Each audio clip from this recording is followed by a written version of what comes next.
내 아들 잡아먹은 년이 말이 많아. 내 아들이 매달 보내던 용돈 100만 원. 오늘 당장 내 통장에 꽂아 넣어. 남편의 장례식을 치른 지 채 한 달도 되지 않은 날, 시어머니는 제 머리채를 휘잡고 동네방네 떠나가라 고함을 질러댔어요. 자신의 금쪽 같은 아들이 불륜을 저지르다 천벌을 받아 죽었다는 건 꿈에도 모른 채 멀쩡하던 아들이 죽은 이유가 오로지 제 재수 때문이라며 죽은 아들 대신 돈을 보내라고 협박까지 했죠. 아들을 잃은 슬픔보다 끊겨버린 용돈에 더 안달이 난 그 추악한 눈빛을 보며 저는 미소를 지어 보였습니다. 어머니 아들이 왜 죽었는지 알려드리면 까무러치실 텐데요. 죽은 아들 대신 저를 털어먹으려던 탐욕스러운 시댁 인간들이 그날 이후 어떻게 풍비박산 났는지 그 처절하고 통쾌한 복수극을 지금 바로 시작합니다. 시작하기 전에 좋아요 버튼 꾹 눌러주세요. 여러분들 하루에 축복이 가득하길 기원합니다. 저는 초등학생 두 아이를 키우며 은행 창구에서 매일같이 쏟아지는 숫자들과 씨름하며 살아온 평범하고도 억척스러운 엄마였습니다. 부모님 도움 없이 가난을 딛고 일어서려 남들보다 2배는 더 뛰었고 겨우 내 집 마련에 아이들 학원비 걱정 안 할 정도가 되었을 때 비로소 안도의 숨을 내쉬며 이제야 사람답게 사는구나 싶었죠. 남편은 이름만 대면 다 아는 대기업 과장으로 누구에게나 싹싹하고 다정한 사람이라 주변에선 다들 저더러 전생에 나라를 구했다며 복 많은 여자라고 입을 모아 칭찬했답니다. 주말이면 아이들 손잡고 공원을 산책하고 제 생일이면 잊지 않고 꽃다발을 들고 퇴근하던 그 모습이 어찌나 선하고 믿음직스러웠는지 저는 세상 천지에 우리 남편 같은 천사가 또 없을 줄로만 믿고 살았네요. 그날도 여느 때와 다름없는 평온한 평일 오후였습니다. 은행 창구에서 몰려드는 손님들을 맞이하며 정신없이 전표를 처리하고 있었는데요. 그런데 갑자기 가방 깊숙한 곳에서 진동이 요란하게 울려대는데 왠지 모를 불안함이 엄습해서 서둘러 전화를 받았더니 경찰서라며 남편이 큰 사고를 당해 위독하다는 날벼락 같은 소식을 전하더라고요. 아침에 지방 출장 간다며 넥타이를 고쳐 매주던 저에게 웃으며 손을 흔들던 사람이 고속도로에서 전복 사고가 났다는 말을 듣는 순간 제 머릿속은 하얗게 비어버리고 다리에 힘이 풀려 일어나지도 못한 채 한참을 멍하니 있었죠. 어떻게 병원 응급실까지 달려갔는지 지금도 기억이 가물가물한데요. 미친 여자처럼 머리를 산발하고 복도를 가로질러 달려갔지만 제가 마주한 건 이미 차가운 흰천에 덮여 미동도 없는 남편의 마지막 모습이었답니다. 의사는 골든타임을 놓쳐 손을 쓸 수가 없었다며 이미 사망 판정을 내렸고 저는 그 소리를 듣자마자 가슴을 쥐어짜며 비명을 지르다 남편의 차가운 손을 붙잡고 제발 눈 좀 떠보라고 울부짖었습니다. 그런데 곁에서 안쓰러운 눈으로 저를 지켜보던 간호사가 조심스럽게 제 어깨를 두드리며 물었어요. 환자분 보호자 되시죠? 저기 옆 침대에 계신 동승자 여성분 신원도 혹시 아시나요? 그 말 한마디에 제 울음이 순식간에 멈추며 온몸에 소름이 돋더라고요. 동승자라니 분명 혼자 출장을 간다고 했던 사람인데 제 남편 곁에 누가 있었다는 건지 도무지 이해가 되지 않아 홀린 듯 옆 침대로 고개를 돌렸습니다. 그런데 거기 누워있는 낯선 여자가 입고 있는 티셔츠를 보는 순간 제 심장이 덜컥 내려앉으며 숨이 턱 막혔는데요. 그 여자가 입고 있는 옷은 남편이 커플로 입자며 사왔던 한정판 티셔츠와 똑같은 디자인이었거든요. 사고 현장에서 수거해온 남편의 가죽 가방을 열어보는 제 손은 이미 제 것이 아닌 것처럼 사시나무 떨듯 떨리고 있었고 꼭 남의 물건을 훔치는 도둑놈처럼 죄책감이 들면서도 확인해야겠다는 일념으로 지퍼를 열었습니다. 그런데 그 안에서 툭 떨어진 건 업무 서류 뭉치가 아니라 화려한 레이스가 치렁치렁 달린 새빨간 여자 속옷과 오늘 날짜로 찍힌 제주도행 비행기 티켓 2장이었답니다. 남편은 출장을 간 게 아니라 그 상간녀와 밀월 여행을 떠나려고 공항으로 향하던 길에 사고가 났던 거였어요. 저는 그 자리에 얼어붙어 한참 동안이나 그 추악한 증거물들을 내려다보며 헛웃음을 삼켰습니다. 병실에 누워 목숨을 구걸하는 상간녀와 이미 차갑게 식어버린 남편의 시신 사이에서 저는 갈기갈기 찢겨나간 마음을 붙잡고 아이들의 얼굴을 떠올리며 억지로 눈물을 참아냈답니다. 남편의 죽음을 슬퍼할 겨를도 없이 밀려오는 배신감에 몸서리가 쳐졌지만 경찰서에 가서 사고 당시의 블랙박스 영상을 확인해야 한다는 생각에 무거운 발걸음을 옮겼는데요. 경찰서 조사실에서 영상을 확인하려는데 정말 그 자리에 서 있는 것조차 고통스러워 소름이 돋았어요. 하지만 제 눈으로 직접 확인하지 않으면 평생 이 의구심 속에서 제 자신을 갉아먹을 것 같아 입술을 깨물며 재생 버튼을 눌렀습니다. 화면이 켜지자마자 흘러나오는 소리는 제 영혼을 갈갈이 찢어놓기에 충분했어요. 남편은 평소 저에게 보여주던 그 부드러운 말투는 온데간데없고 아주 저속하고 비열한 목소리로 옆자리 여자와 속삭이고 있더라고요. 자기야 마누라 속이고 이렇게 나오니까 진짜 짜릿하지 않아? 걔는 아마 지금도 은행에서 뼈 빠지게 일하고 있을 텐데. 우리가 이러는 건 꿈에도 모를걸? 이라며 낄낄거리는 남편의 목소리에 제 피가 거꾸로 솟고 심장이 터질 것 같은 분노가 치밀어 올랐답니다. 영상 속 두 사람은 고속도로를 달리는 와중에도 서로의 몸을 더듬으며 수위 높은 애정 행각을 벌이고 있었고 남편은 저를 향해 돈밖에 모르는 독한 여자라며 온갖 비하 발언을 서슴지 않았죠.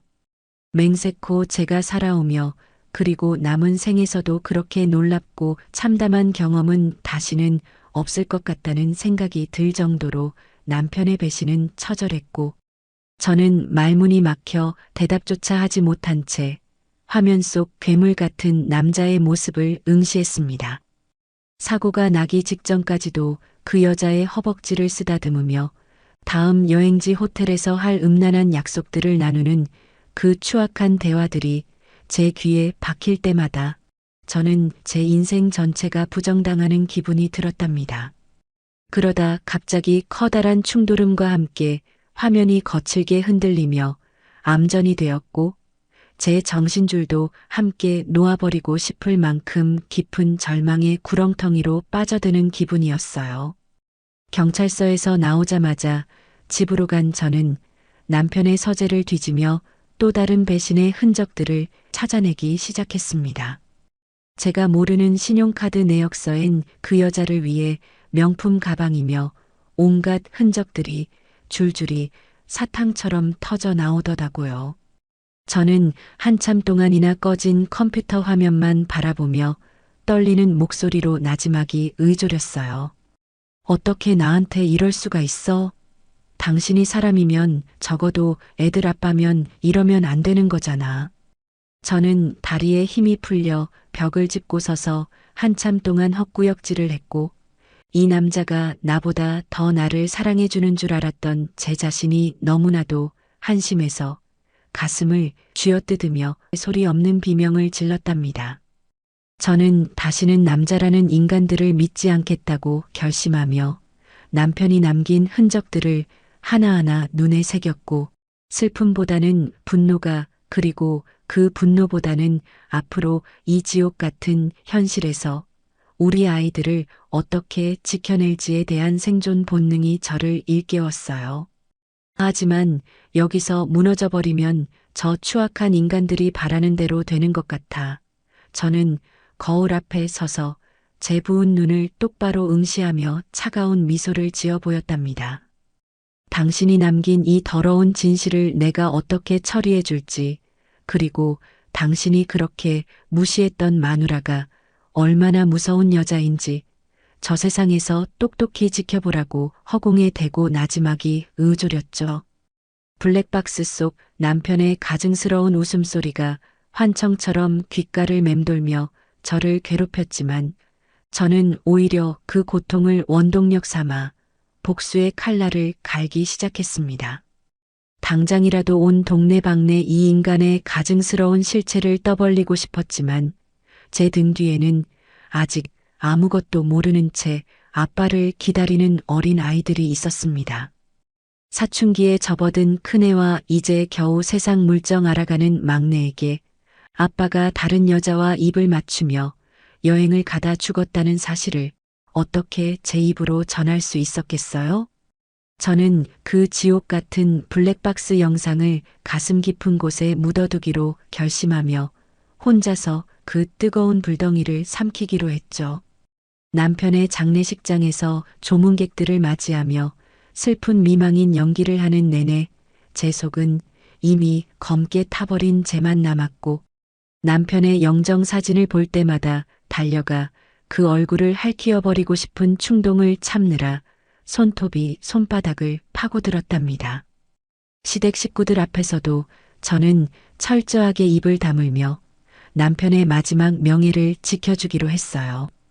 시어머니가 아들 이름을 부르며 실신할 듯이 울부짖을 때 저는 옆에서 묵묵히 어깨를 빌려주며 그이가 피곤했는지 졸음운전을 하다가 그만 사고가 났나 봐요라고 거짓말을 보탰답니다.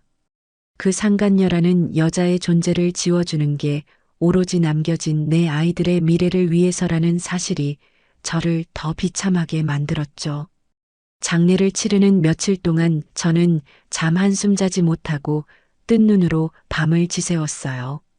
밤마다 화장실에 들어가 수건을 입에 물고 소리 없는 비명을 지르며 남편의 배신을 사겨야 했죠.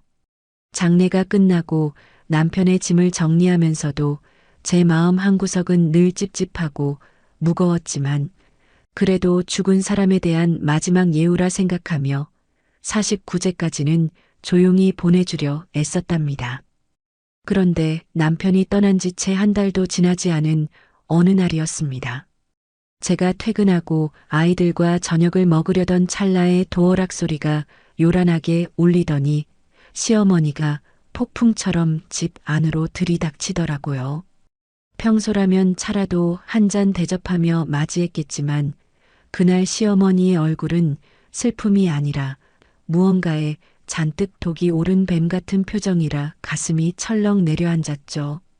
시어머니는 거실 한복판에 서서 가방을 소파에 내던지더니 제 얼굴을 쏘아보며 다짜고짜 고함을 지르기 시작하는데 그 목소리가 어찌나 큰지 방에 있던 아이들이 놀라서 나올 정도였답니다. 야, 이번 달에 왜 내 통장에 돈이 안 들어오냐? 내 아들이 매달 꼬박꼬박 100만 원씩 보내주던 용돈 말이야. 시어머니가 제 코앞에 삿대질을 하며 몰아붙이자 저는 너무나 당황스러워 말문이 막혔어요. 남편이 저 몰래 시댁에 매달 그 큰 돈을 보내고 있었다는 사실을 그제야 알게 되었거든요. 우리 애들 학원비 하나 보낼 때도 손을 벌벌 떨며 생활비 타령을 하던 인간이 뒤로는 제 엄마한테 그렇게 돈을 갖다 바치고 있었다니 배신감에 눈앞이 아찔해지더라고요. 저는 떨리는 목소리를 가다듬으며 시어머니를 향해 차분하게 말했습니다. 어머니, 그이가 갑자기 떠나서 저도 지금 정신이 없어요. 그리고 애들 아빠 월급으로 생활하던 집인데 이제 그 수입이 끊겼잖아요. 제가 은행원 월급 받아봤자 애들 키우기에도 벅찬데 무슨 돈으로 매달 100만 원을 드려요? 제 말이 끝나기도 전에 시어머니는 눈을 부릅뜨더니 제 뺨을 사정없이 후려갈겼습니다. 그 충격에 고개가 휙 돌아가며 입안에서 비릿한 피냄새가 번지더라고요. 시어머니는 분이 풀리지 않는지 제 머리채를 잡으려 들며 입에 담지도 못할 악담을 쏟아냈죠. 옆에서 지켜보던 아이들이 울음을 터뜨려도 아랑곳하지 않았답니다. 이 천하에 재수 없는 년. 네가 우리 아들 잡아먹은 것도 모자라 이제는 시애미를 굶겨 죽이려고 작정을 했구나. 네 팔자가 얼마나 드세면 그 멀쩡하던 우리 아들이 사고로 죽느냐 말이다. 당장 내 아들 몫으로 나온 사망보험금 내놔. 시어머니의 그 탐욕스러운 외침에 저는 다리에 힘이 풀려 주저앉을 뻔했지만 아이들을 생각하며 간신히 버텼습니다. 남편의 죽음이 제 탓이라며 비수를 꽂는 시어머니의 모습에서 인간의 탈을 쓴 악마를 본 것 같아 소름이 돋았죠. 그런데 설상가상으로 뒤따라 들어온 시누이까지 합세해서 제 가슴에 불을 질렀는데요. 시누이는 거실을 휘둘러 보며 비아냥거리는 말투로 저를 압박하기 시작하더라고요. 언니, 사람이 양심이 있어야지. 오빠가 그렇게 허망하게 갔으면 언니가 오빠 대신 효도는 해야 하는 거 아니야? 오빠 덕분에 이런 좋은 아파트에서 애들 키우고 살았으면 고마운 줄 알아야지. 어머니가 오빠 죽고 나서 몸져 누우셨는데 병원비라도 보태지는 못할 망정 돈 없다는 소리가 나와? 시누이는 마치 제가 남편의 돈을 가로채고 시댁을 외면하는 파렴치한 인간이라도 대냥 몰아세웠고, 시어머니는 한술 더 떠서 거실에 있는 대형 TV와 가구들을 손가락으로 가리키며 난동을 부렸어요. 여기 있는 거 다 내 아들이 벌어온 돈으로 산 거니까 하나도 손대지 마라. 이 냉장고며 소파며 다 내가 가져갈 테니까 그런 줄 알아. 너 같은 년한테는 내 아들 땀방울 섞인 물건 하나도 줄 수 없으니까. 시어머니는 미친 사람처럼 안방까지 들어가 장롱을 열어젖히며 남편의 옷가지와 귀중품들을 챙기기 시작했고, 저는 그 추태를 보며 눈물이 핑 돌았지만 꾹 참아냈습니다. 아들이 죽은 지 얼마 되지도 않았는데 슬퍼하기는커녕 돈과 물건에 눈이 멀어 며느리를 짐승 취급하는 시댁 식구들의 모습에 정이 뚝 떨어지다 못해 혐오감까지 느껴졌어요. 저는 아이들을 방으로 밀어넣고 거실로 나와 시어머니의 팔을 붙잡으며 제발 그만하시라고 사정했지만 돌아오는 건 또 한 번의 매몰찬 손찌검뿐이었죠. 상황이 이 지경까지 치달았는데도 시어머니의 탐욕은 끝을 몰랐고 급기야 제 친정 부모님께까지 전화를 걸어 행패를 부리기 시작했습니다. 시어머니가 휴대전화를 들고 저희 친정 엄마에게 소리를 지르는 그 음성을 듣는 순간 제 이성의 끈이 툭 하고 끊어지는 소리가 들리는 것만 같았어요. 여보세요. 사돈댁이죠? 딸년 교육을 어떻게 시켰길래 남편 죽자마자 시어머니를 나 몰라라 합니까? 아들 잡아먹은 년이 보험금까지 독식하려고 아주 작정을 했어요. 그쪽 집안 종자가 원래 그렇게 독합니까? 친정 엄마가 전화를 받고 당황해서 어쩔 줄 몰라 하는 목소리가 수화기 너머로 새어 나오는데 가슴이 철렁 내려앉고 심장이 터질 것처럼 뛰더라고요. 평생 남에게 싫은 소리 한 번 안 하고 사신 저희 부모님께 저런 모욕을 주는 시어머니를 보는 순간 제가 지켜주려 했던 남편의 명예며 시댁에 대한 예우가 다 무슨 소용인가 싶었죠. 저는 시어머니의 손에서 전화를 빼서 바닥에 내동댕이 쳤고 제 눈에서는 전에는 본 적 없는 서늘한 안광이 번뜩이기 시작했답니다. 어머니, 정말 여기까지 하실 거예요? 제가 그동안 참은 게 어머니가 무서워서인 줄 아세요? 그이가 어떻게 죽었는지, 누구랑 어디를 가다가 그렇게 됐는지 제가 입 열면 어머니 감당하실 수 있겠느냐고요. 제가 악에 받쳐 소리를 지르자 시어머니는 잠시 주춤하는 듯 했으나 이내 다시 삿대질하며 제 머리채를 잡으려 달려들었습니다. 하지만 저는 더 이상 예전의 순종적인 며느리가 아니었고 제 가슴속에는 이미 남편에 대한 배신감과 시댁에 대한 증오가 뒤섞인 거대한 불길이 타오르고 있었답니다. 저는 다리에 힘을 주고 버티며 시어머니의 손을 거칠게 뿌리쳤고 그런 제 변화에 당황한 시누이는 뒤에서 웅얼거리며 눈치를 보기 시작하더라고요. 밤은 깊어가고 거실은 아수라장이 된 채 시어머니의 악다구니와 제 거친 숨소리만 가득했고 저는 속으로 피눈물을 흘리며 맹세했답니다. 당신들이 오늘 저지른 이 만행을 뼈저리게 후회하게 해주겠다고 말이에요.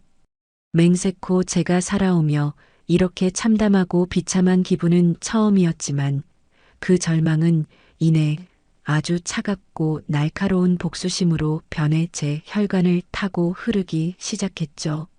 시어머니가 우리 친정 부모님께까지 전화를 걸어 입에 담지 못할 폭언을 쏟아부은 그날 이후 시어머니는 매일같이 저한테 전화를 걸어대거나 퇴근길에 회사 정문까지 찾아와 제 팔뚝을 낚아채며 소란을 피웠답니다. 야, 이 잡아먹으려나.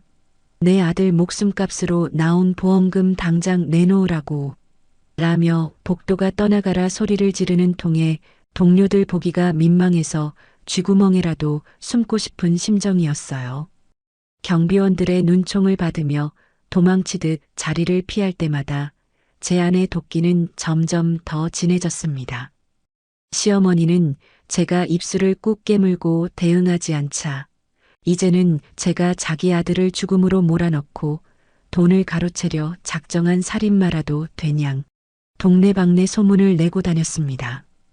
정말 그 가증스러운 입술을 꿰매버리고 싶은 충동을 참느라 매일 밤 손톱이 손바닥을 파고들도록 주먹을 쥐었죠.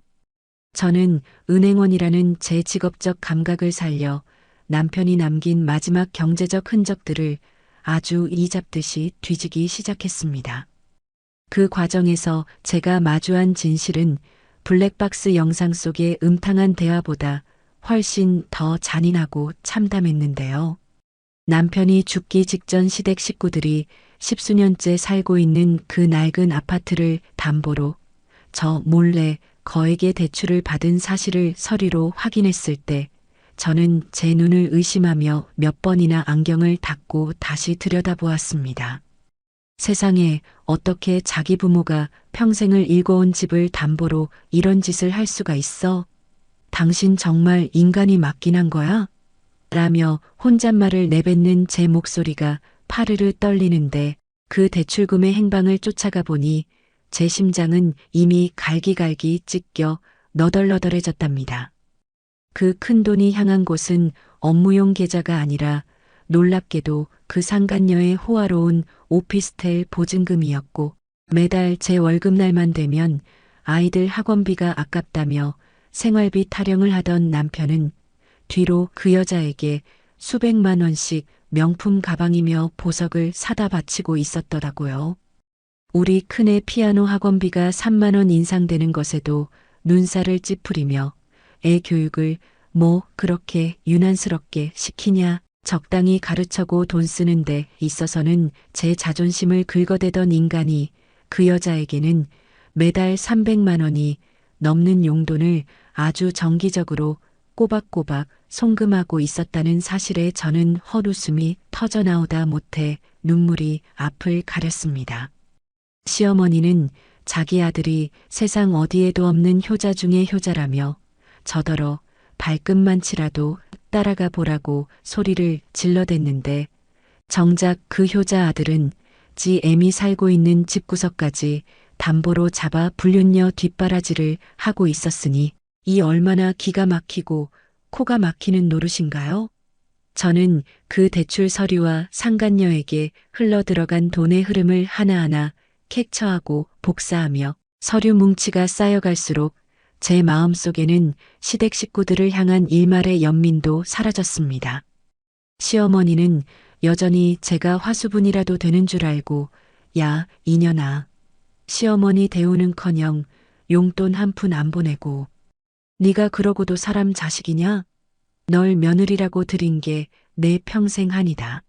라며 입에 담지 못할 문자를 보내왔지만 저는 그 문자를 보며 아주 서늘한 미소를 지었답니다. 저는 마지막으로 시어머니에게 기회를 주려고 전화를 걸었습니다. 어머니, 정말 이렇게까지 하셔야겠어요? 저도 참고 있는데 한계가 있고, 이제는 저도 제 인생 찾고 싶어요. 제발 그만하세요. 라고 나름대로 정중하게 경고했지만 시어머니는 제 말이 끝나기도 전에 비명을 지르며 제 가슴에 대못을 박더라고요. 어디서 감히 시어머니한테 훈계질이야? 너 같은 년은 우리 아들 잡아먹은 죄로 평생 내 발판이나 하면서 살아야 해. 당장 내일 모레까지 돈 안 해오면 내 회사 앞에 가서 머리채 잡고 흔들 줄 알아. 내가 너 같은 건 사회적으로 매장하는 거 일도 아니란 말이다. 시어머니의 그 탐욕 섞인 악다구니를 듣는 순간 저는 이제 정말 판도라의 상자를 열 때가 왔음을 직감했고 당신이 그렇게 애지중지하던 효자 아들의 실체가 얼마나 구역질 나는지 그리고 당신들이 유일한 재산이라 믿고 있던 그 알량한 집구석이 어떻게 무너져 내릴지 제가 직접 보여주기로 결심한 것이죠.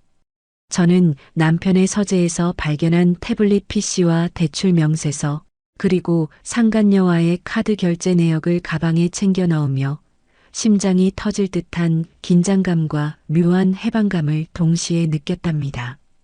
저는 다음 날 아주 차분하고 상냥한 목소리로 시어머니에게 다시 연락을 해서 어머니, 제가 곰곰이 생각해보니 생각이 짧았어요.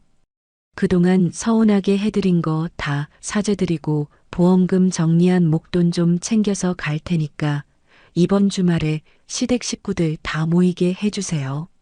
라고 제안했답니다.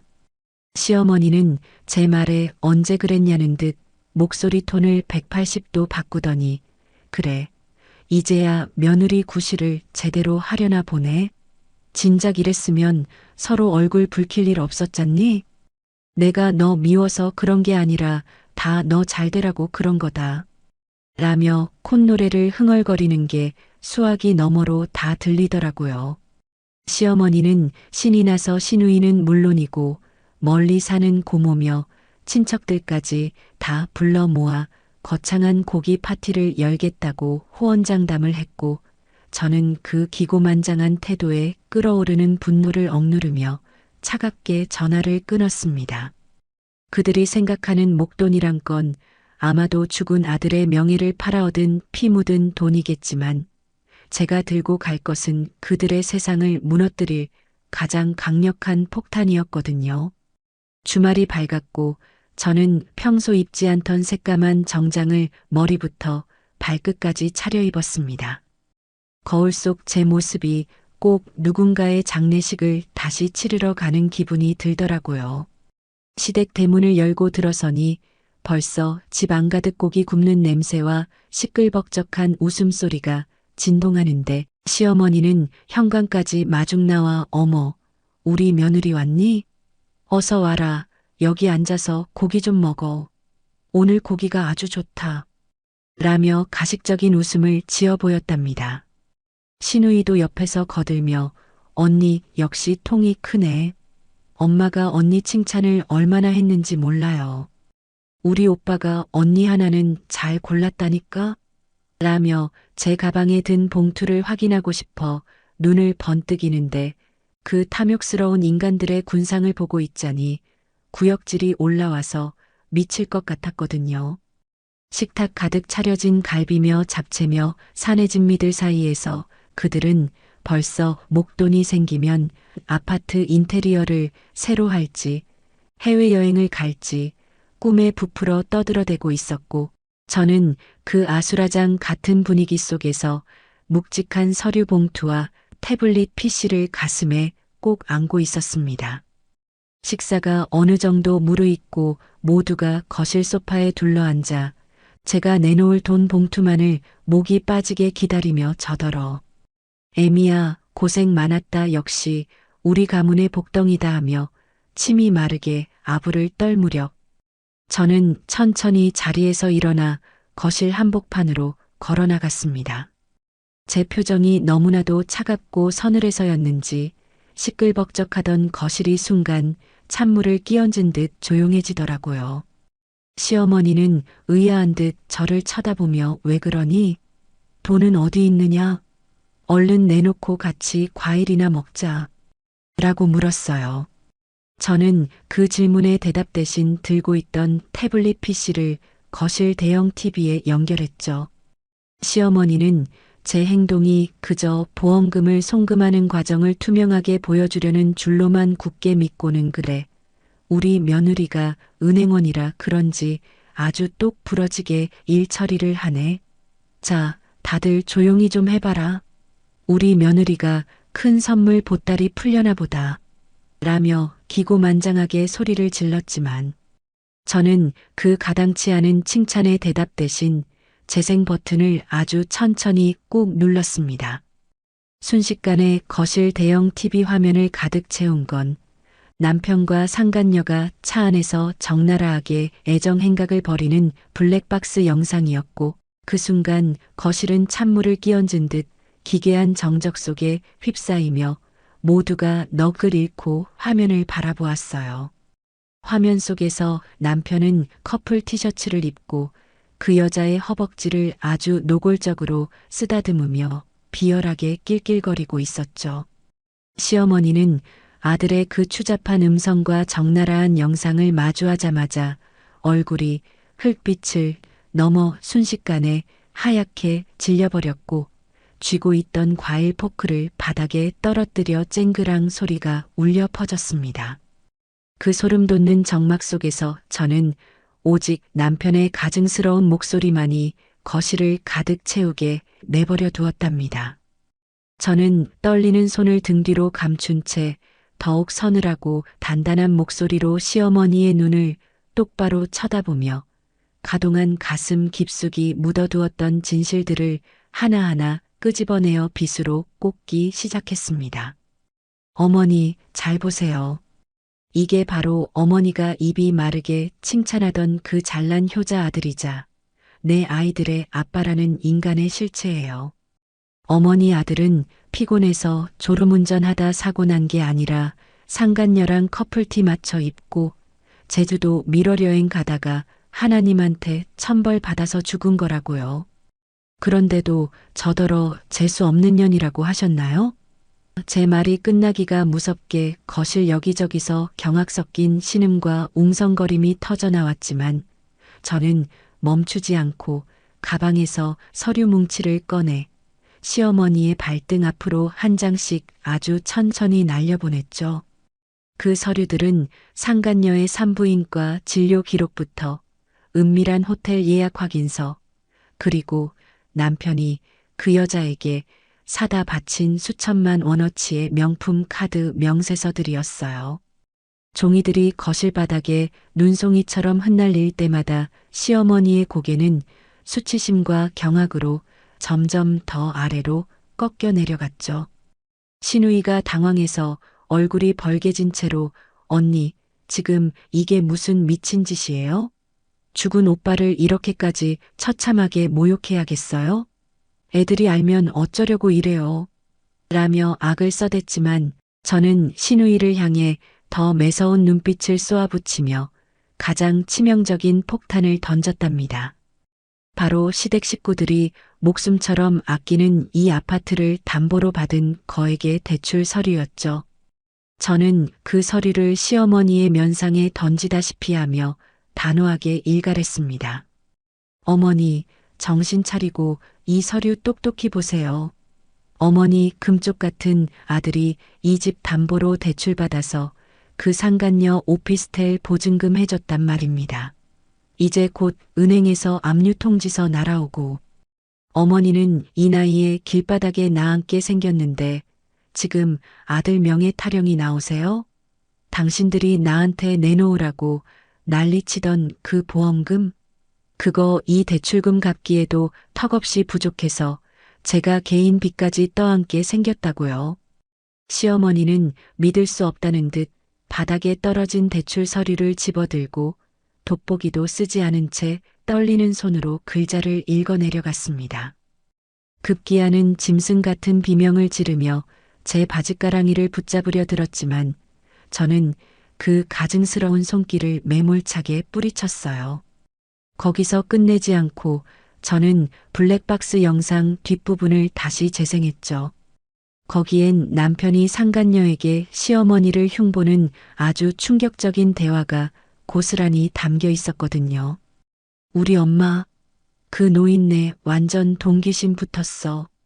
매달 100만 원씩 꼬박꼬박 줘도 더 내놓으라고 매일같이 들들 볶는데 내가 미쳤다고 그 돈을 다 줘? 남편의 그 비열한 목소리가 거실을 울리자 시어머니는 뒤통수를 커다란 망치로 얻어맞은 듯 멍한 표정으로 TV 화면만 응시하다가 이내 가슴을 쥐어짜며 아이고, 내 팔자야. 내가 저런 놈을 아들이라고 믿고 내 몸을 다 바쳤는데 저 화상 저걸 어째? 라며 거실 바닥을 치며 통곡하기 시작했죠. 아들의 추잡한 배신과 당장 평생 살던 집이 날아갈지도 모른다는 공포, 그리고 자신을 돈 귀신이라 비하했다는 사실에 큰 충격을 받은 시어머니는 결국 입에 거품을 물듯 꺽꺽대다가 눈을 뒤집으며 그 자리에서 뒤로 고꾸라지며 쓰러졌답니다. 거실은 순식간에 아수라장으로 변했고 시누이는 쓰러진 엄마를 붙잡고 울부짖다가 저를 향해 이 독한 년, 네가 우리 집구석 다 망쳐놨어. 너도 무사하지 못할 줄 알아. 라며 머리채를 잡으러 달려들었어요. 하지만 옆에 앉아있던 친척들이 시누이를 거칠게 가로막으며 야, 네 오빠가 저지른 짓을 보고도 그런 소리가 나오냐? 너희 오빠가 천벌받을 짓을 해서 네 엄마가 쓰러진 거지. 며느리가 무슨 죄냐? 걔는 누굴 닮아서 저 모양이냐? 라며 오히려 서로를 탓하고 비난하기 시작하는데 그 꼴이 어찌나 가관인지 구역질이 올라와서 도저히 견딜 수가 없더라고요. 돈 봉투를 기대하며 모였던 친척들은 이제 자기들한테 불똥이 튈까봐 슬금슬금 뒷걸음질을 치며 가방을 챙겨 도망치듯 자리를 뜨기 시작했고 시댁 거실은 아비규환의 현장이 되었답니다. 저는 그 난장판 속에서 홀로 차갑게 서서 헝클어진 머리칼을 쓸어 넘기며 마지막으로 바닥에 쓰러져 신음하는 시어머니를 향해 나직하지만 뼈가 서린 차가운 독백을 남겼어요. 어머니, 저를 아들 잡아먹은 년이라고 부르셨죠?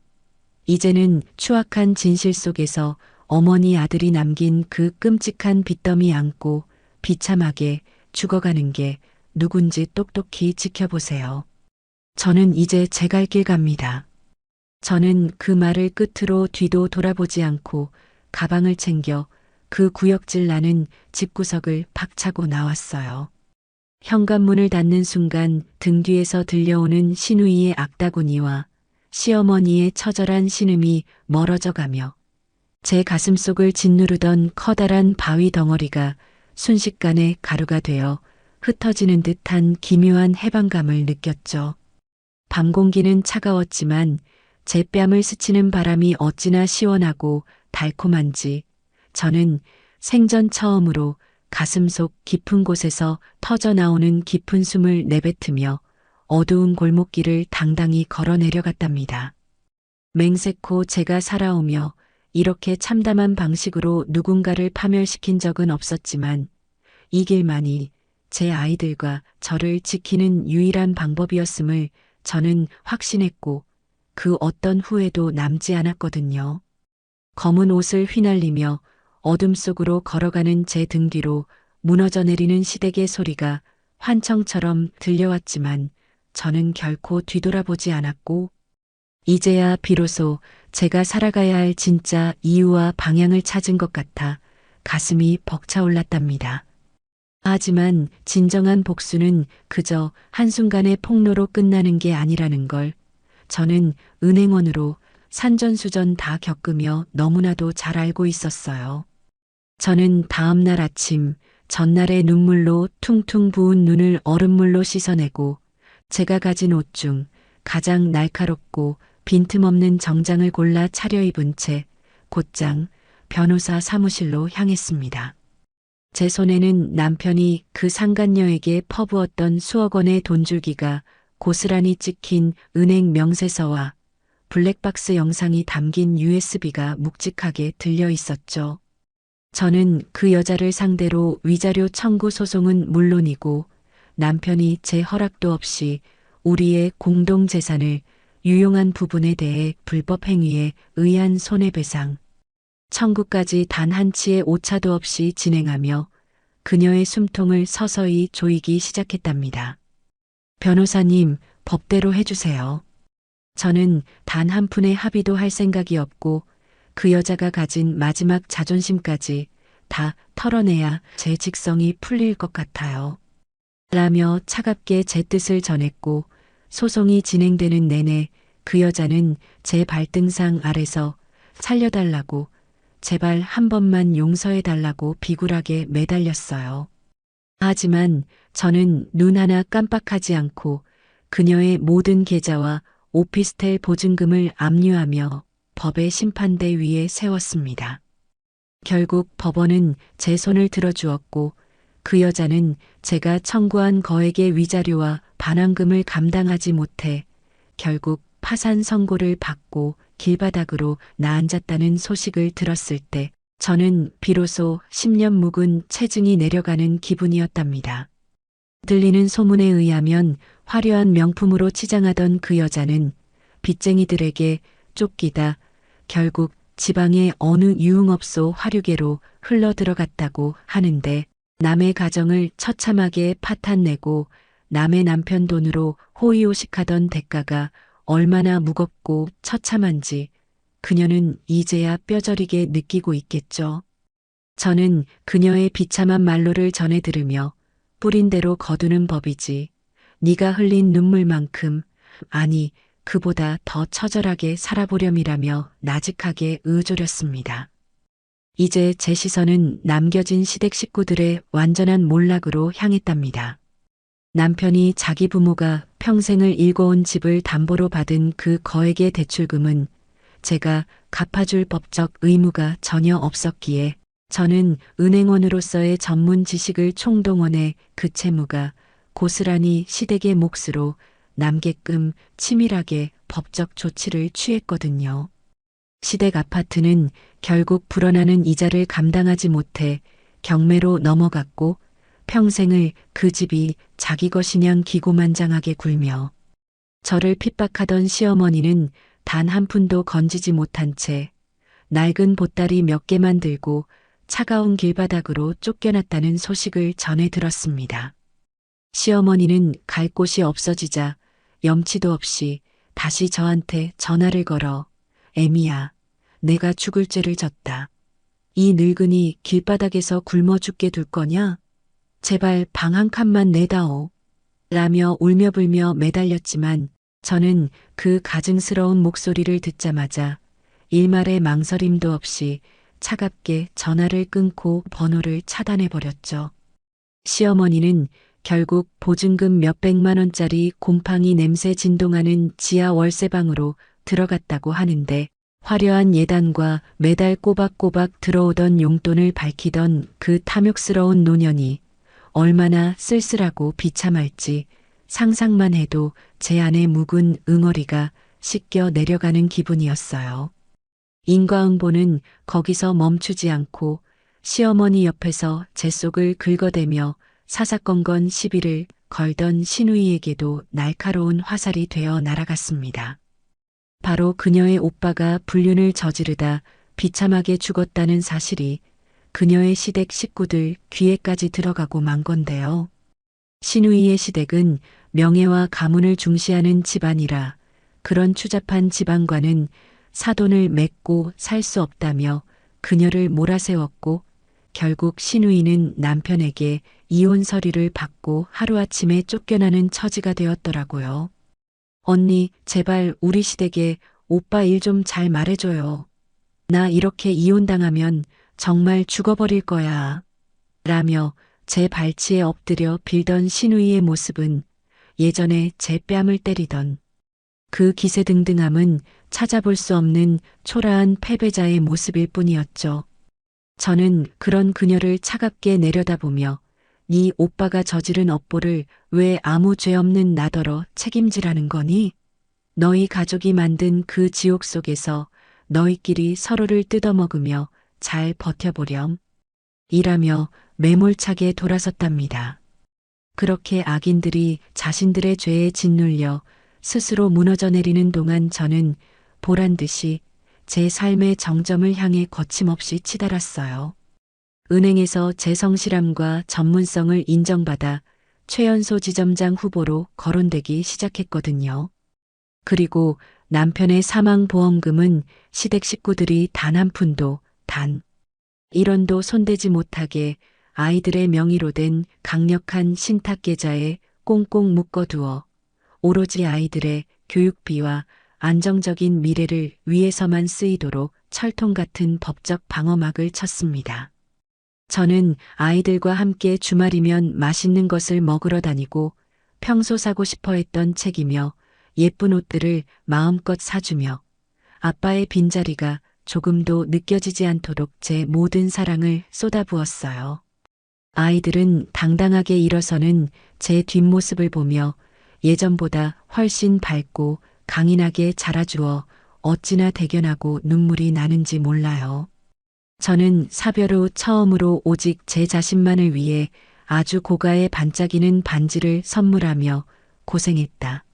이제부터 진짜 네 인생이고 네 세상이야라고 스스로를 축복하며 거울 속에 저에게 환한 미소를 지어 보였답니다.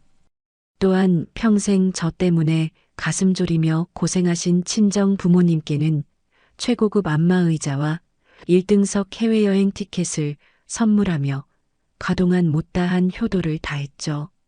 부모님은 제 손을 꼭 잡으시고는 네가 행복하게 웃는 걸 보니 우리는 이제 죽어도 여한이 없다.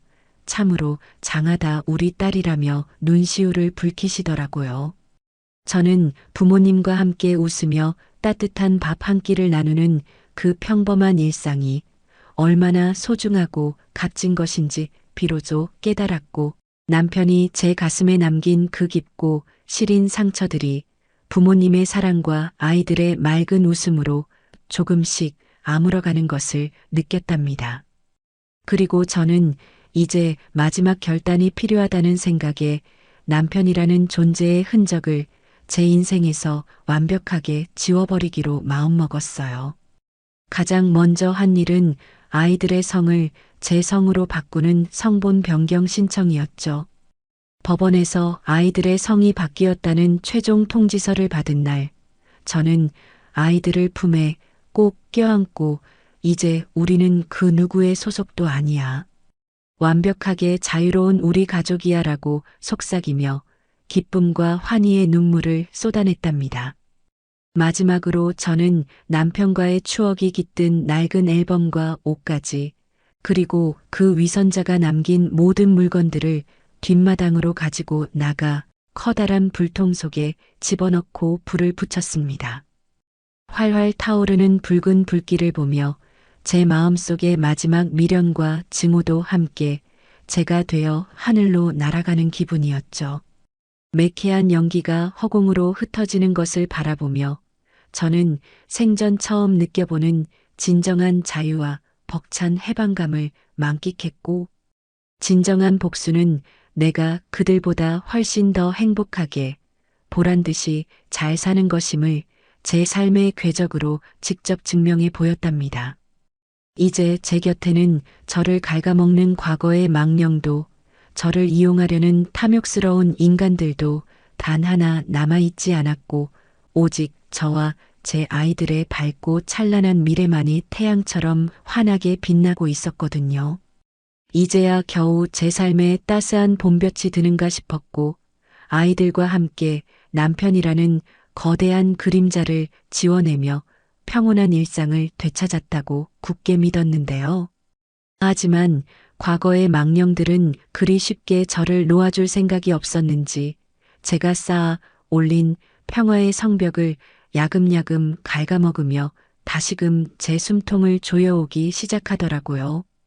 어느 날 아침 여느 때처럼 회의를 준비하며 말끔한 정장을 차려입고 출근길에 올랐는데 은행 정문 앞에 꾀죄죄한 몰골로 쭈그리고 앉아있던 한 노인이 저를 보자마자 짐승 같은 비명을 지르며 달려와 제 구두 끝을 붙잡았습니다.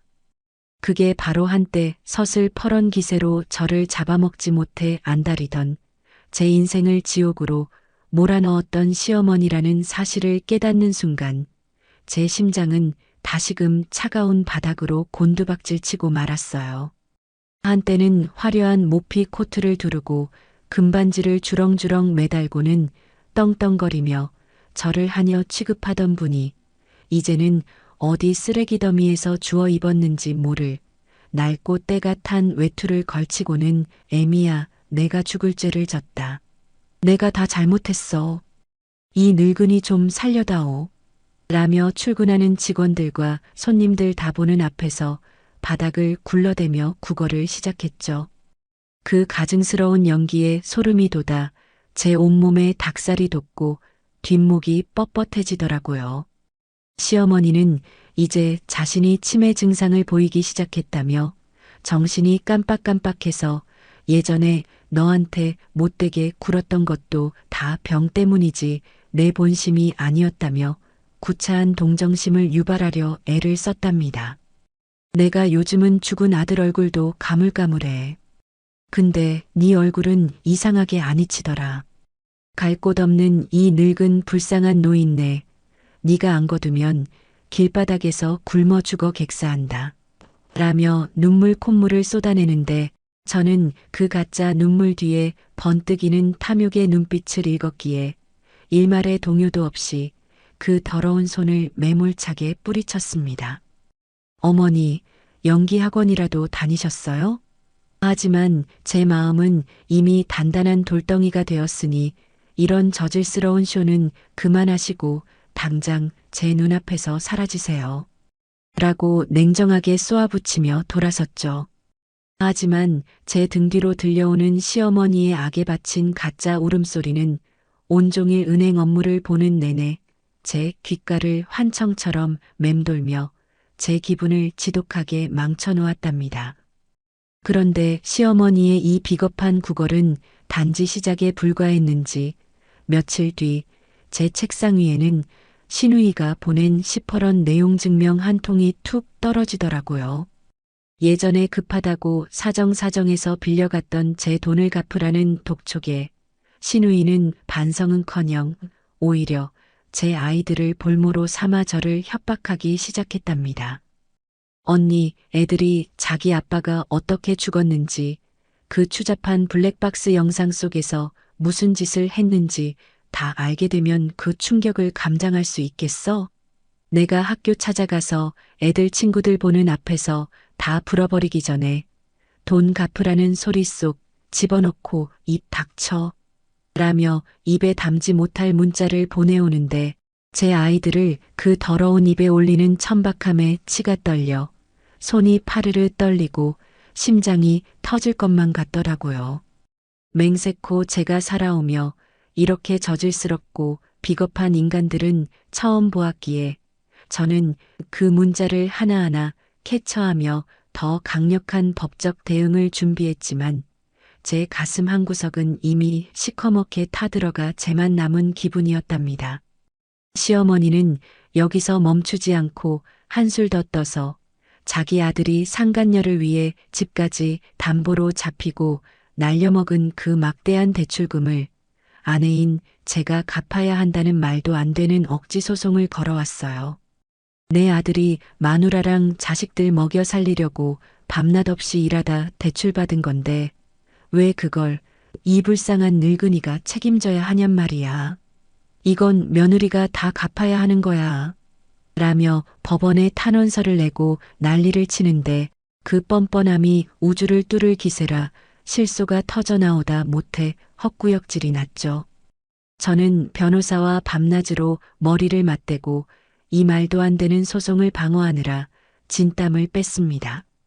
하지만 시어머니가 접근 금지 명령도 무시한 채 아이들을 보러 학교 정문까지 찾아갔다는 소식을 들었을 때는 정말 세상이 무너져 내리는 줄 알았는데요. 아이들이 겁에 질려 울먹이며 전화했을 때 저는 그 길로 경찰서로 달려가 울부짖으며 가처분 신청을 보강했고 시댁의 그 끈질긴 망령들과 정면으로 맞섰답니다.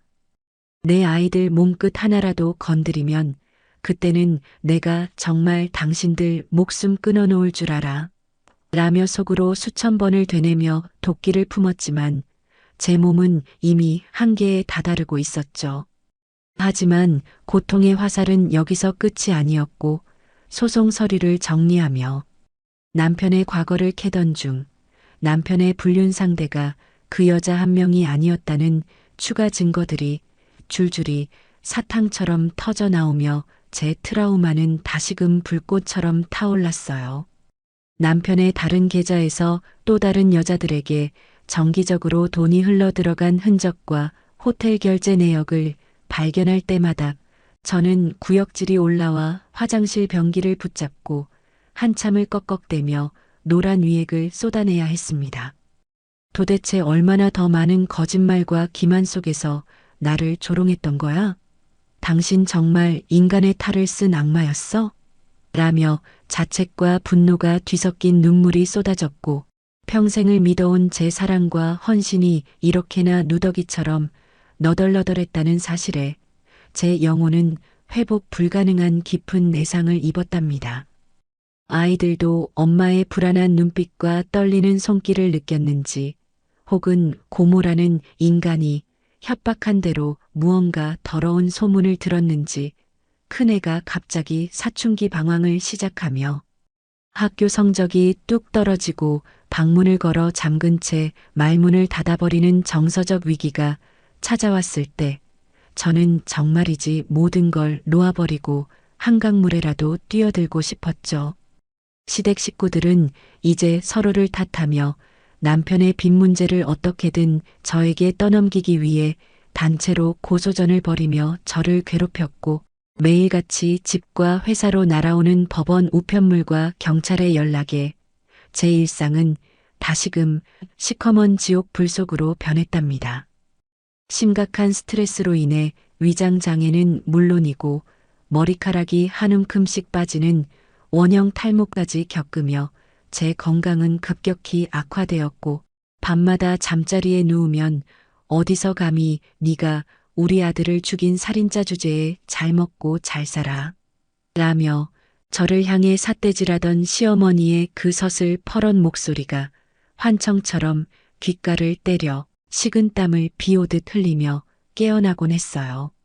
거울 속에 저는 예전에 당당하고 기품 있던 지점장 후보가 아니라 과거의 유령들에게 발목이 잡혀 시커먼 진흙탕 속으로 꾸역꾸역 끌려 들어가는 초라하고 불쌍한 여자의 모습이라 어찌나 비참하던지요.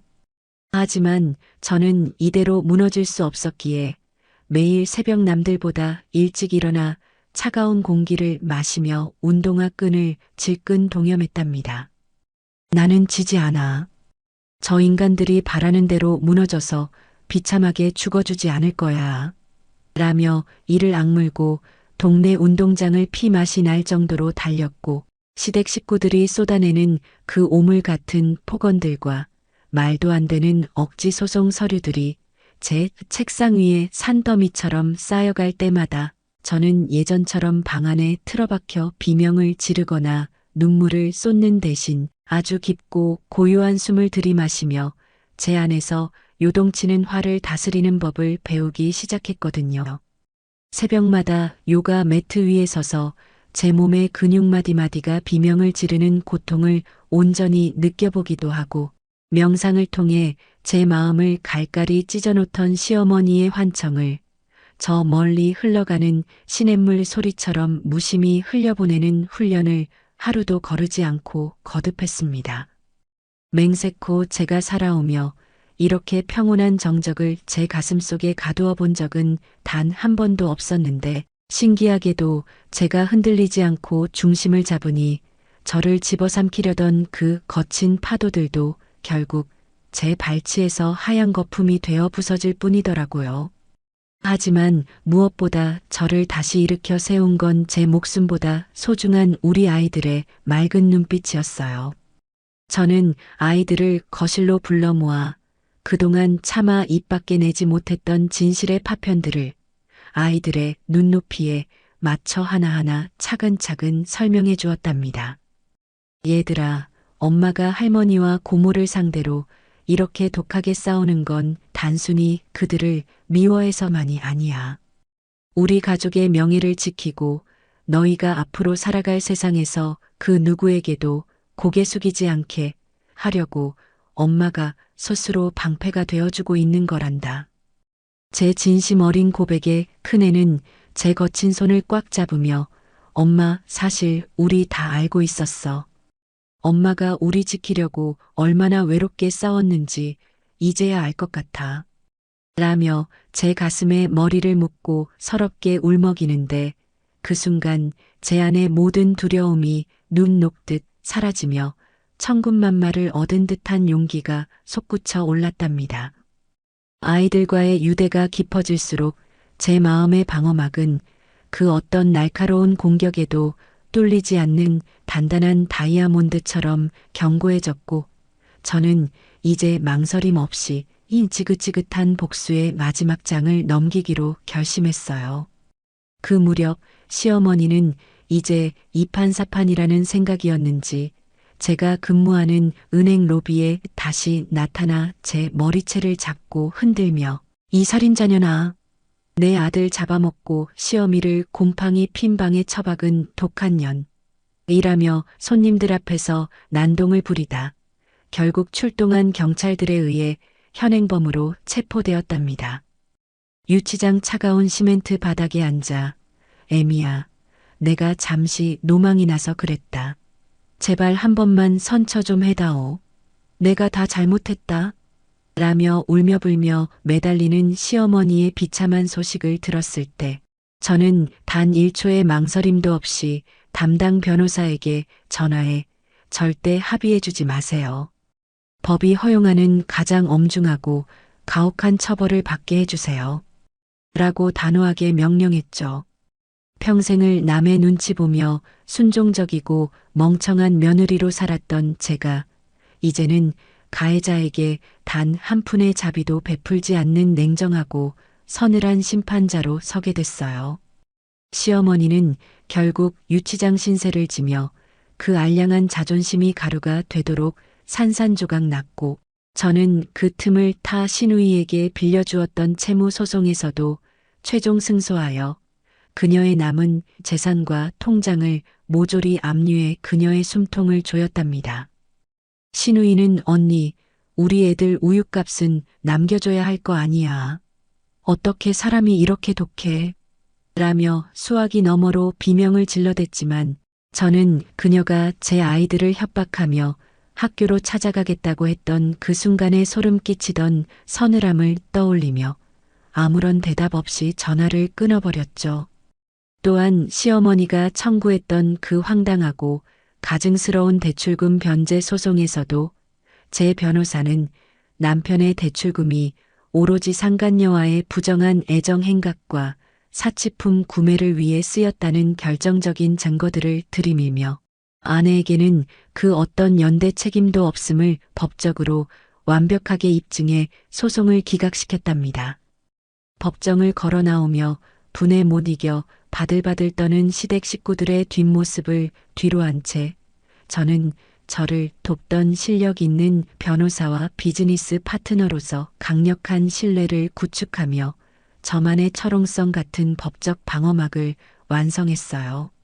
맹세코 제가 살아오며 이렇게 통쾌하고 정의로운 순간은 처음이었고 제 승리는 단순히 개인의 복수를 넘어 비슷한 아픔을 겪는 수많은 여성에게 다시 일어설 수 있다는 희망의 등불이 되었답니다. 저는 제 처절한 경험을 바탕으로 사별 여성 커뮤니티를 직접 운영하기 시작했는데 법 지식이 부족해 억울한 일을 당하고도 눈물만 흘리는 동네 언니들과 동생들에게 제가 겪은 모든 노하우와 법적 조언을 아낌없이 나누어 주며 사회적인 지지와 존경을 받는 리더로 우뚝 성장했답니다. 언니 덕분에 제가 다시 세상을 살 용기를 얻었어요. 정말 감사합니다. 라는 진심 어린 말을 들을 때마다 제 안에 골맞던 상처들이 눈부신 성공의 훈장으로 변하는 것을 느꼈고, 저는 더 이상 남편의 죽음에 매몰된 불쌍한 피해자가 아니라 자신의 삶을 스스로 개척해 나가는 주체적이고 강인한 여성으로서 커리어의 정점을 향해 거침없이 나아갔죠. 그러던 중 저는 남편의 유품 깊숙한 곳, 낡은 구두 상자 밑바닥에서 예전에는 미처 발견하지 못했던 비밀 비자금 통장 하나를 더 찾아냈는데, 그 안에는 남편이 저 몰래 비자금으로 빼돌렸던 수억 원의 뭉칫돈이 잠자고 있었답니다. 저는 그 돈을 발견하자마자 단 1초의 망설임도 없이 전액 아이들의 명의로 전환하여 아이들의 경제적 기반을 더 공고히 다졌고, 이제는 시댁 식구들이 꿈속에서라도 우리 돈을 넘볼 수 없도록 완벽하게 대못을 박아버렸네요. 저는 이제 매일 아침 거울을 보며 예전에 저를 괴롭히던 그 환청들이 더 이상 들리지 않는다는 것을 깨닫고는 홀로 조용히 미소 짓는답니다. 시어머니가 어디서 감이라며 소리치던 그 목소리는 이제 가느다란 바람 소리보다도 힘이 없어졌고, 저는 그들이 파놓은 함정에서 완전히 벗어나 저만의 높은 성벽을 쌓아 올렸거든요.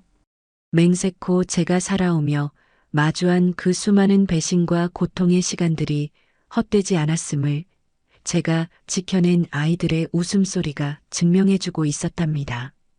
시누이가 아무리 발악을 하며 제 이름을 저주해도 저는 이미 그녀가 닿을 수 없는 저 높은 곳에서 제 삶을 끝내고 있었고, 그녀의 모든 공격은 이제 저에게 아무런 생채기도 내지 못하는 낡은 화살이 되어 바닥에 떨어졌죠.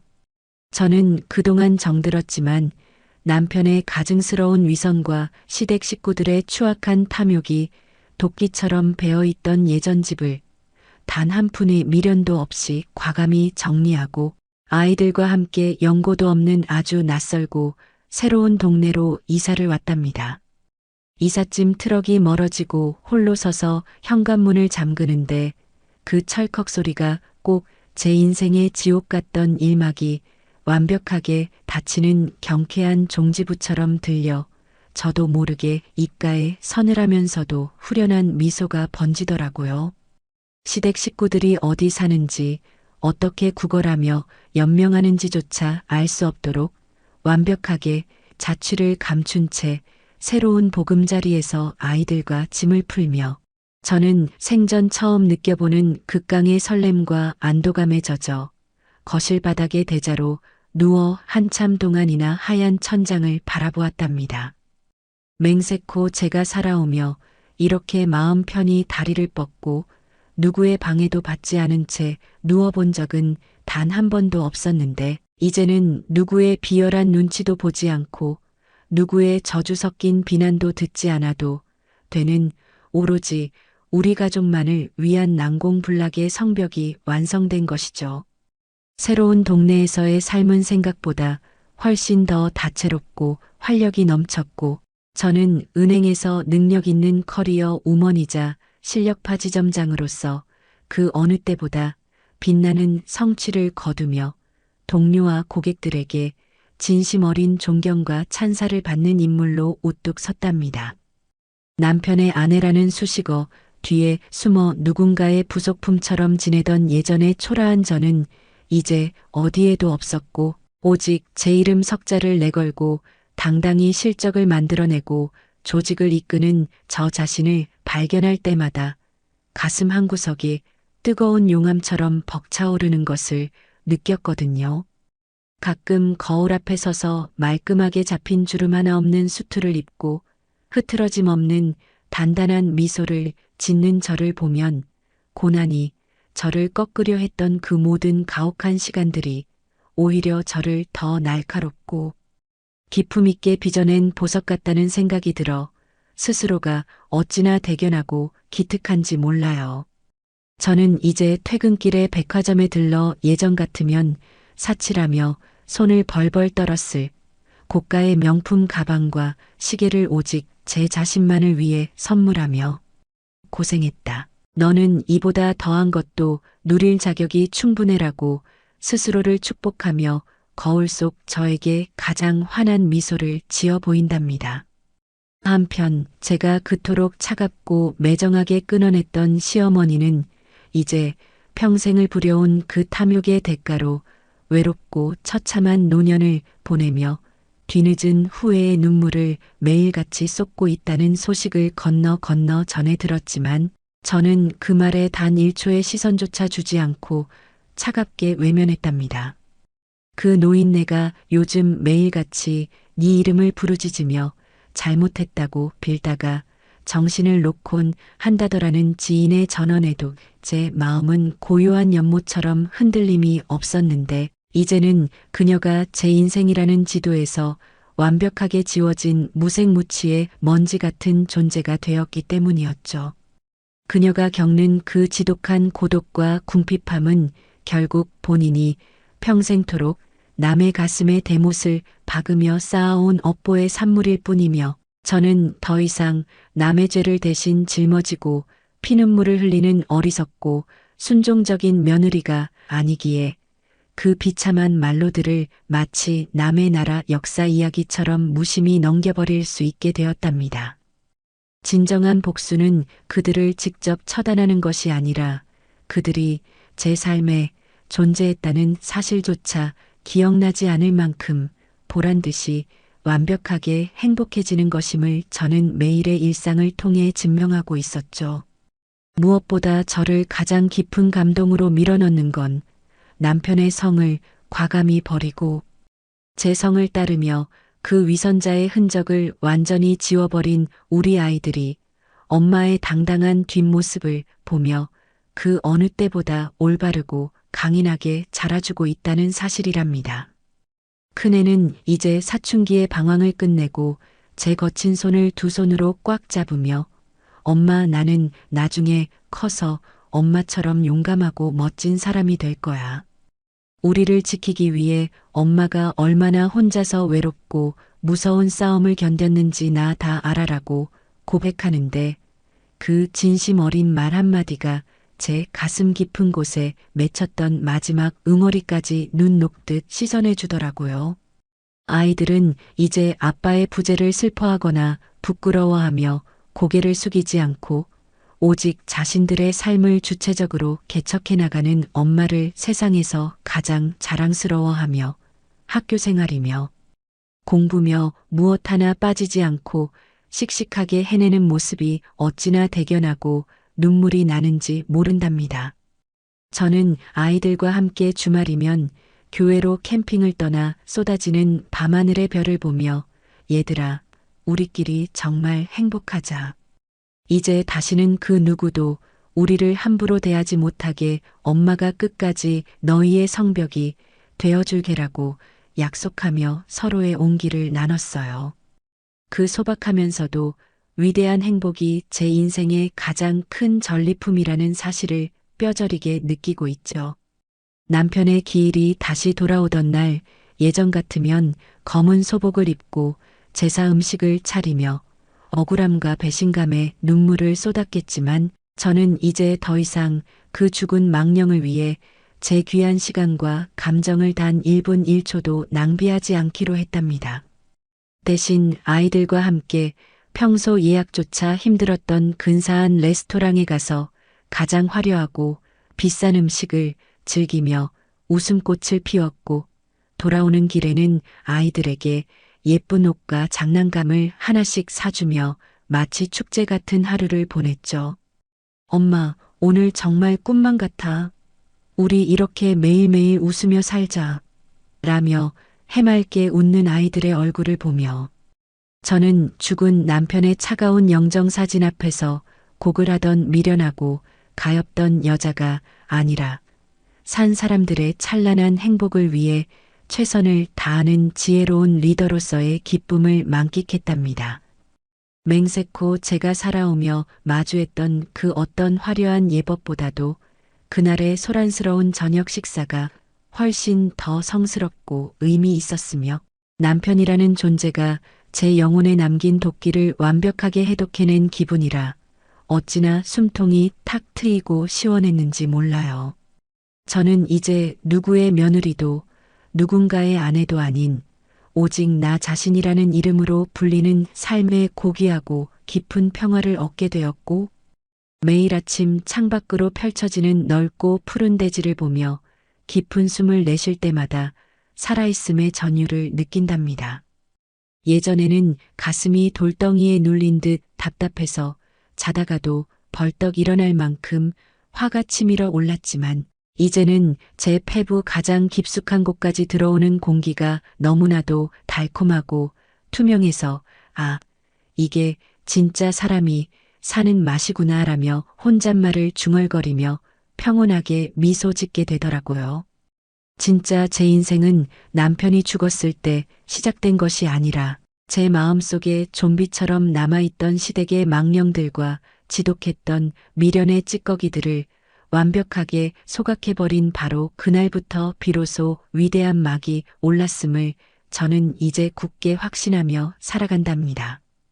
고난의 터널은 생각보다 훨씬 더 길고 숨막히게 어두웠지만 그 터널을 온몸으로 기어 빠져나온 뒤 마주한 세상은 그 어떤 다이아몬드보다도 찬란하게 빛나고 있었고 저는 그 눈부신 빛의 주인공이 바로 저라는 사실이 너무나도 자랑스럽고 가슴 벅차게 행복하거든요.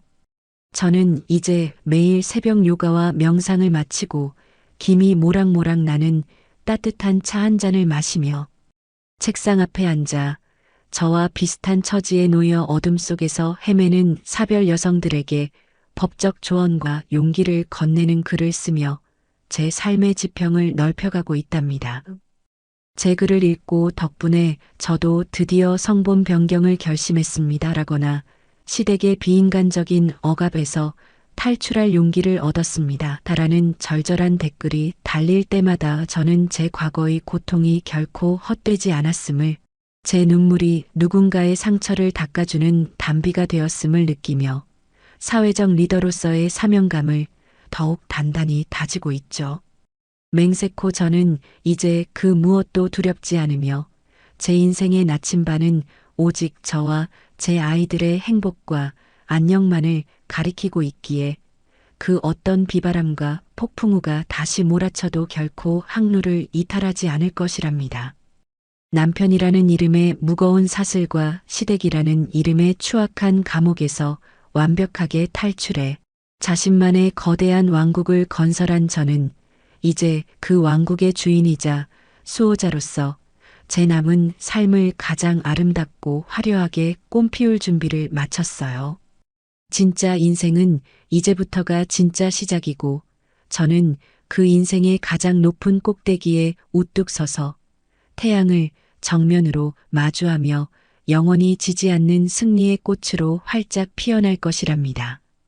그동안 제 아픔에 귀 기울여 주시고 함께 분노해 주신 모든 분께 제 진심을 담아 고개 숙여 감사 인사를 드립니다. 여러분의 삶에도 저처럼 찬란하고 뜨거운 태양이 언제나 함께하기를 간절히 기도하겠습니다. 감사합니다. 오늘 이야기는 여기까지입니다. 남편의 배신과 시댁의 가혹한 핍박 속에서도 오직 자신과 아이들을 지키기 위해 도끼를 품고 일어섰던 사연자의 모습. 여러분은 어떻게 들으셨나요? 지옥 같은 터널을 지나 마침내 찬란한 태양 아래로 당당히 걸어나가는 그녀의 뒷모습을 보며 저 또한 가슴 한구석이 뭉클해지는 카타르시스를 느꼈답니다. 인생의 밑바닥에서 마주한 절망은 때론 우리를 무너뜨리려 하지만 결국 우리를 다시 일으켜 세우는 건 나 자신을 사랑하는 마음과 소중한 가족의 존재라는 걸 다시금 깨닫게 되네요. 이제 며느리도 아내도 아닌 오직 내 이름으로 불리는 삶의 기쁨을 만끽하고 있을 사연자분께 우리 진심 어린 박수를 보내주면 어떨까요?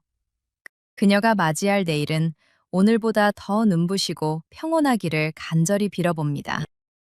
사연자분께 응원의 댓글을 남겨주세요. 큰 위로가 돼줄 거예요. 오늘도 끝까지 함께 해주셔서 감사합니다.